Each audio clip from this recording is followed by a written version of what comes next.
In today's video, I'm going to teach you how to create Gmail alias in Google Workspace. An email alias is an extra address that delivers mail to the same user's inbox, letting someone receive messages sent to multiple addresses without creating a new mailbox.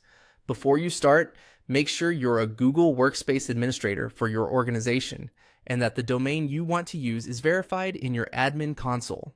First, open the Google Admin Console by going to admin.google.com and sign in with your admin account. You'll land on the home dashboard. From here, look to the left-hand menu and choose Directory. This section is where you manage your people, groups, and organizational structure, and it's the fastest path to the user you're going to update. Next, click on Users.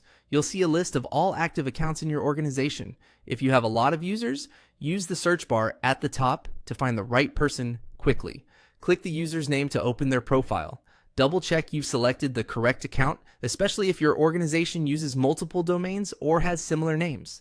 Inside the user profile, find the section labeled Alternate Email Addresses or Email Aliases. Click Add Alternate Emails. This opens a small window where you'll define the alias. Type the alias you want to create. Keep it simple and professional. Things like first, last, team, or role-based names often work well. If your organization has more than one verified domain, you may see a drop-down to choose the domain portion of the address. Make sure you pick the correct domain so messages route as expected.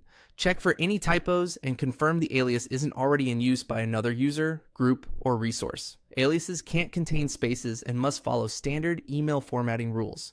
When you're confident it's correct, click Save. That's it for setup. Changes generally apply within a few minutes, but in some cases, it can take a little longer to propagate across Google's systems. To verify, send a test email to the new alias from another account and confirm it arrives in the user's inbox. By default, the alias will receive mail right away.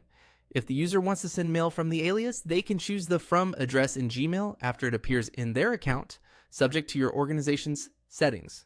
A quick tip: if multiple people need to receive mail at a single address, consider using a Google group or a shared mailbox rather than assigning a personal alias. For individual use, though, aliases are a clean and secure way to manage multiple addresses without extra licenses.